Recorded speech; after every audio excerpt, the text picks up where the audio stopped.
Right, and for this last video in section 14.7, we're going to look at question number 7. It says, compute the integral of the square root of x plus y all over x minus 2y over R, where R is the region bounded by the lines y equals x over 2, y equals 0, and x plus y is equal to 1 by first making a change of coordinates. Alright, so I've gone ahead and sketched our region of integration R here. It's this triangle in the xy plane. And for this blue side, that's where y is x over 2.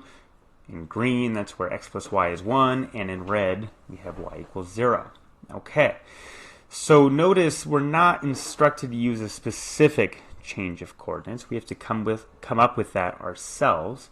And there's really two things we want to pay attention to in making that choice. Okay, we want to pay attention to what we see in the integrand, as well as what we see in the domain of integration. Okay, we'd ultimately like the region in the UV plane that we're going to integrate over to be relatively simple. Okay, so with that in mind, first thing to observe here is that in the integrand we see this expression x plus y. And on this green side, right, of the boundary, this part of the boundary of R, we see that same expression, x plus y, right? Here, x plus y is 1. So that suggests letting, say, u equal x plus y in our change of variables.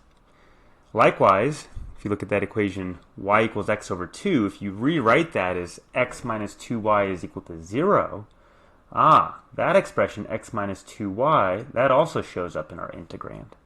So putting that all together, we'll go ahead and let u equal x plus y and v equal x minus 2y.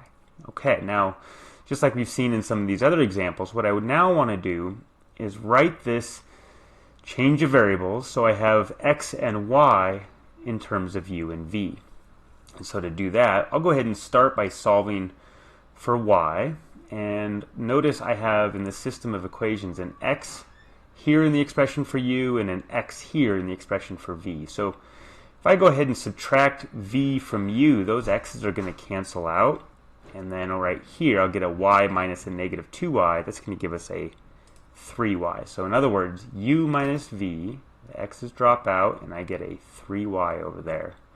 Divide both sides by 3, and we get that y is u minus v all over 3.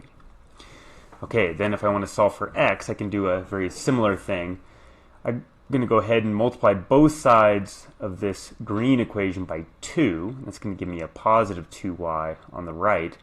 If I go ahead then and add 2u and v, those 2y's will drop out, and I'll get 2x and x is 3x. So 2u plus v will be 3x.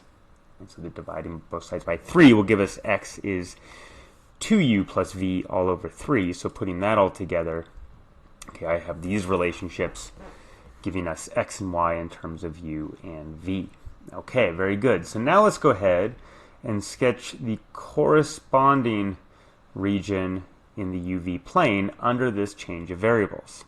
Okay, and we can do this by just tracking one side of the boundary of R at a time. Okay, so I'll go ahead and start with the green side here, and again, this is where x plus y is 1, and since we set u equal to x plus y, for all points on this boundary here in the xy plane, when we map them over under this change of variables, they're just going to go to points on this vertical line in the UV plane where u is 1. Okay, so this line where x plus y is 1 will map to this vertical line where u is 1.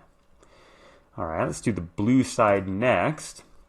Well, here, since x minus 2y is 0 for all points on this blue line in the xy plane, and we set v equal to x minus 2y, those points on this blue boundary segment will get mapped over, right, to points along this horizontal line in the UV plane where v is just 0. Okay, and then lastly, what's going to happen to this red boundary piece where y is 0? Well, for that, if y is 0, notice from this expression up here, we know that y is u minus v all over 3. So if y is identically 0, then that says that u minus v all over 3 is identically 0. Or put another way, v and u are the same. Okay, so then up here that's saying that these points on the red line segment in the xy plane, they're going to get mapped over to points on this red line in the uv plane where v is equal to u. Okay, so now the interior of our region R, shaded here in white, that's then going to get mapped to the region bounded by our three lines that we've just sketched, right? The green, the blue, and the red. So it's going to fill in this triangle here in the UV plane. So we're going to integrate over this triangle, and that's not too bad.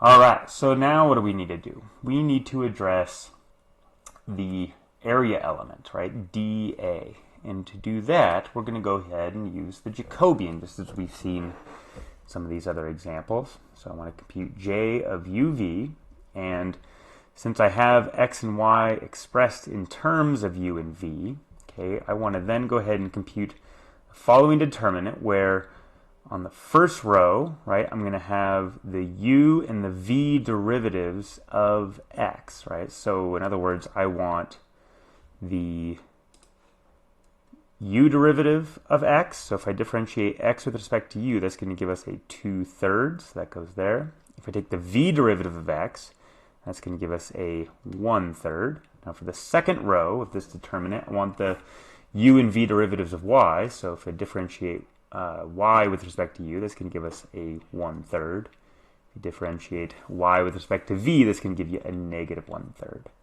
Okay, so if we go ahead and compute this determinant, this comes out to be -1/3. So that says that our area element, dA, which is the absolute value of J of uv times du dv, taking the absolute value of the -1/3 will give us a +1/3 du dv. Okay, so now we're just about there. We're now going to go ahead and write this double integral as an iterated integral over this region, this triangle in the UV plane. Okay, so first I'll go ahead and just rewrite the integrand in terms of u and v's. This becomes the square root of u, which is x plus y, over v, which is x minus 2y. And then to integrate over this triangle, well, we have a choice. We could fill out the triangle with vertical strips, so that I would want to let v vary first and fix u. Or I could fill out that triangle with, say, horizontal strips. There I would want to let u vary first and hold v constant. I'll go ahead and use vertical strips.